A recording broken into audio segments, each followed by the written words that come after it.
Les étudiants de grandes écoles, d'ingénieurs, de commerce et d'université sont cette semaine en Israël. Au programme notamment visite de l'université du Technion à Haïfa ou des découvertes de start-up. On a le plaisir de recevoir sur ce plateau Antoine. Bonjour, vous êtes étudiant ingénieur. Claire, vous êtes étudiante en pharmacie et Valérie Sabat, directrice de l'antenne Technion France. Je commence par vous. Est-ce que vous pouvez nous expliquer en quoi consiste ce voyage ? Merci Lucas de nous accueillir, on est ravis. On vient de passer dans les locaux d'I24 1 heure avec l'entrepreneur Jérémy Bérébi, que vous connaissez bien, donc on est plus qu'heureux.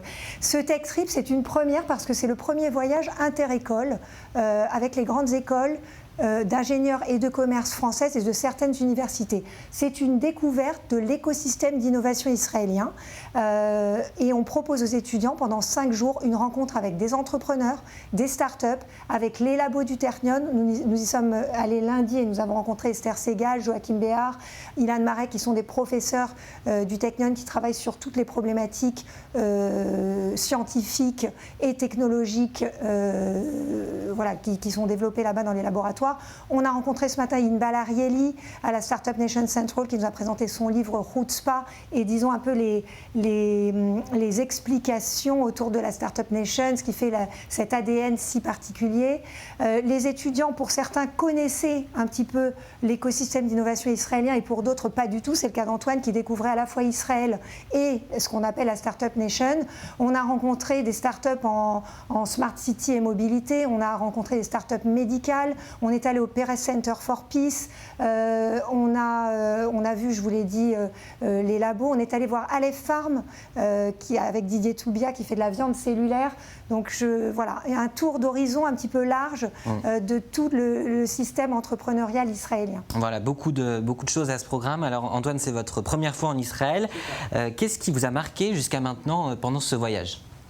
Ce qui m'a marqué en fait, c'est le fait qu'à Israël et nulle part au monde, au lieu d'avoir des personnes qui se développent verticalement, ils se développent horizontalement et ils sont forts dans plein de domaines et ils se recoupent et il y a un échange relativement facile en plus qui sont aidés grâce au Drive. On est allé voir le T-Hub au Technion.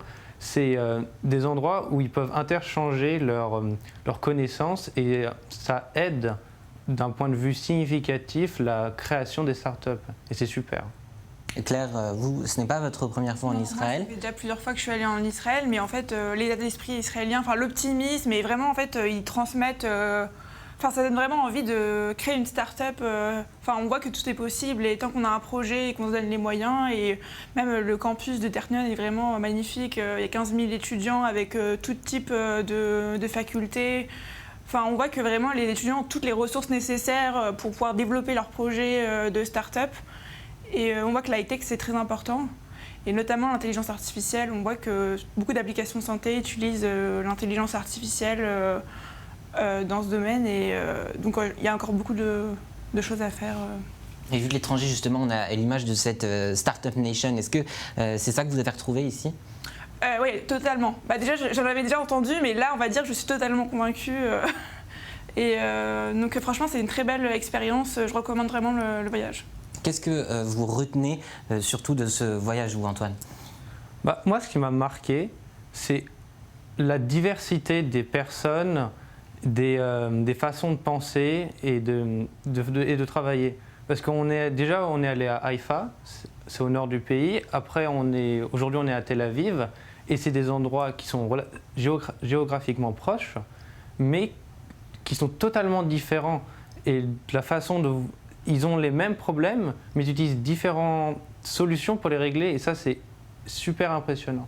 Valérie Sabat, est-ce que ce programme, donc ce voyage, ça peut permettre à des étudiants de travailler en Israël ou au contraire à des Israéliens de venir travailler en France ? Ça peut déjà permettre à des étudiants de venir en stage dans les labos du Technion et ça on l'organise, on a des accords aussi, des partenariats académiques avec les grandes écoles en France.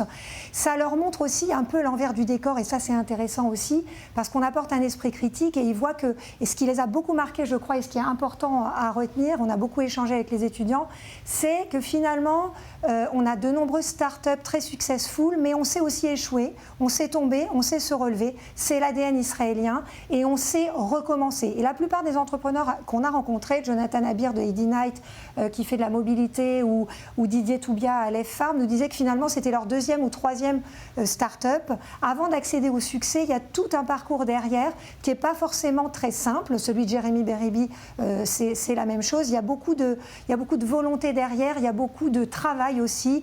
Il y a surtout une envie, une appétence particulière. Et ils ont retenu qu'on a le droit de se tromper. Et nous, en France, ça nous manque parfois dans les écoles, cette faculté à dire à nos étudiants qu'on peut échouer, c'est pas grave, on peut être mauvais, on est là pour apprendre et on rebondit. Ils ont trouvé ça, je crois, ça ici.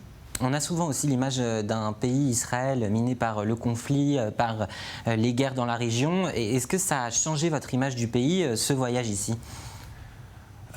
Personnellement, je ne sais pas que j'avais pas d'image d'Israël, mais on entend toujours des choses, que ce soit par les médias ou par il m'a dit d'une personne, des a priori. Et moi, j'essaye de base de pas trop en avoir. Bon, c'est toujours plus difficile. Mais donc c'est pour ça aussi que j'ai voulu venir, c'est pour voir de mes propres yeux comment était la vie, que ce soit au nord du pays, là on est au centre, et pendant les 4 jours du voyage, j'ai vu beaucoup de choses et certains de mes a priori se sont complètement éclatés, d'autres c'est des choses que je savais et qui sont renforcées, mais c'est vraiment, ça m'a... On peut dire ça, ouvert les yeux, parce que surtout dans les écoles, dans les médias, on entend comme vous l'avez dit, un pays miné par la guerre, mais on a vu tellement de choses que si on me dit maintenant qu'est-ce que tu dirais d'Israël, je ne dirais pas guerre. Après, bien sûr, je suis resté que 4 jours, j'ai pas tout vu, c'est pour ça que j'aimerais bien retourner aussi. Ce qu'on voit aussi au Technion, par exemple, c'est qu'il y a beaucoup d'étudiants arabes israéliens. Il y a de la cohabitation. Et est-ce que justement, les élèves, ça change leur vision d'Israël ? Ça a clairement changé leur vision. Il y en a qui connaissaient Israël, mais qui n'étaient jamais allés au Technion sur le campus. Et ils ont vu, en fait, d'abord qu'il y a beaucoup de femmes parmi les arabes israéliens. Et ça, c'est important aussi. Ils ont vu que c'était un vrai modèle de coexistence. Je crois que c'est vraiment important. La société israélienne, c'est ce qu'elle montre, c'est un modèle de coexistence. On vit ensemble. Et l'image qu'on en a de France n'est pas toujours la bonne, malheureusement. Et dans les écoles, on cite AgroParisTech, c'est un exemple parmi d'autres, mais parfois, et dans les universités surtout, on n'a pas toujours la bonne image d'Israël. Le biais de la Startup Nation, de l'écosystème d'innovation, c'est une des portes d'entrée pour connaître cette société où on coexiste. Et je pense que c'est vraiment très important et c'était une des ambitions du voyage. On fait plein d'autres choses avec le Technion France. On a un Board of Students qui fait des conférences dans les grandes écoles, dans les universités. Mais ce voyage qui est une première inter-école, parce qu'après dans les écoles, ils font des Learning Expeditions, mais ils viennent entre eux. Là, ils sont mélangés. Ils viennent parler à des gens. Ils viennent découvrir vraiment l'écosystème de l'intérieur. Dernière question pour vous, Claire. Est-ce que ce voyage, ça vous a donné envie ou de venir étudier ici ou de travailler avec des entreprises ou des startups israéliennes ? Du coup, là, ça a renforcé mon intérêt. Je pense que quand je vais rentrer à Paris, je vais vouloir suivre certaines startups israéliennes et peut-être que si un jour, on va dire, une opportunité se présente, je voudrais faire une expérience en Israël parce que j'ai vu que c'est un écosystème très dynamique, il y avait beaucoup de gens, même de l'étranger, qui n'étaient pas forcément juifs, qui viennent étudier ou faire leur thèse. Oui, par exemple avec Aleph Farm, c'est vraiment incroyable. C'était une personne qui était de AgroParisTech qui a créé cette entreprise d'agroalimentaire avec de la viande de synthèse. C'est quand même un très beau parcours et c'est vrai que ça donne envie et voilà. Et on espère que ça vous arrivera. Merci beaucoup à vous trois d'avoir été en direct sur i24 News. Voilà, c'est la fin de ce journal. Merci à vous de l'avoir suivi. Restez avec nous sur i24 News. L'information continue.